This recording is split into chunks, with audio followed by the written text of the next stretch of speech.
नमस्कार, बहुत स्वागत है आपका। भगवान शिव को बिल्वपत्र बहुत प्रिय है। मान्यता है कि बिल्वपत्र के प्रयोग से सारी मुसीबतें टल जाती है और शिव जी की कृपा पाने के लिए मुसीबतें जीवन में परेशान ना करें, इसके लिए शिव जी को बिल्वपत्र अर्पित किया जाता है।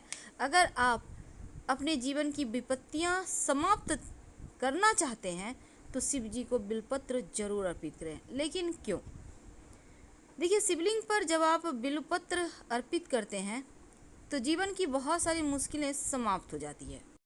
पर बिल्वपत्र अर्पित करने की कुछ सावधानियां हैं, क्योंकि गलत तरीके से अर्पित करते हैं तो पूजा का फल नहीं मिलता। और साथ ही बिल्वपत्र खाने से क्या होता है, चलिए जानते हैं विस्तार से। एक बिल्वपत्र में 3 पत्ती जरूर होनी चाहिए, 4-5 भी हो सकती है, बहुत अच्छी बात। और जब आपको 4 या 5 पत्ते वाला बिल्वपत्र मिले तो शिव जी को अर्पित करके उसको संभाल कर रख ले, जीवन में खुशियां बढ़ती जाएगी।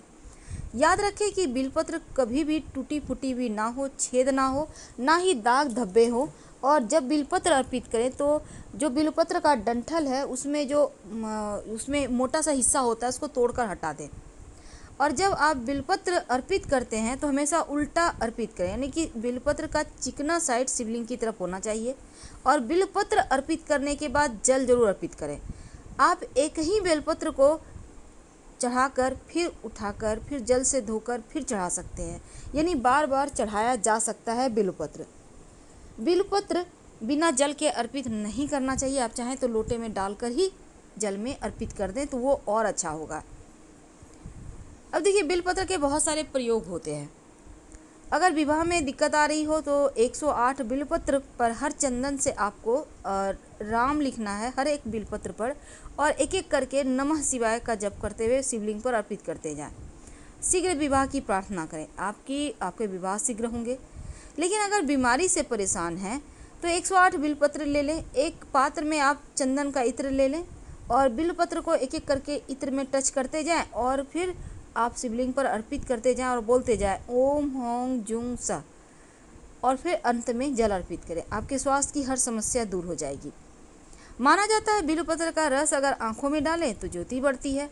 अगर बिल्वपत्र का काढ़ा बनाकर शहद में मिलाकर पिए तो खांसी में राहत मिलती है। और अगर बिल्वपत्र का रस आप रोज सुबह पिए तो सर दर्द पुराने से पुराना भी समाप्त हो जाता है। तो ये तो थी बिल्वपत्र की महिमा।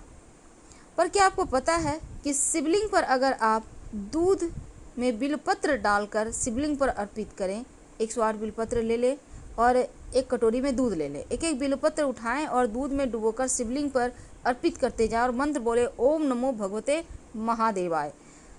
तो इस तरह से प्रार्थना करने से संतान की प्राप्ति होती है।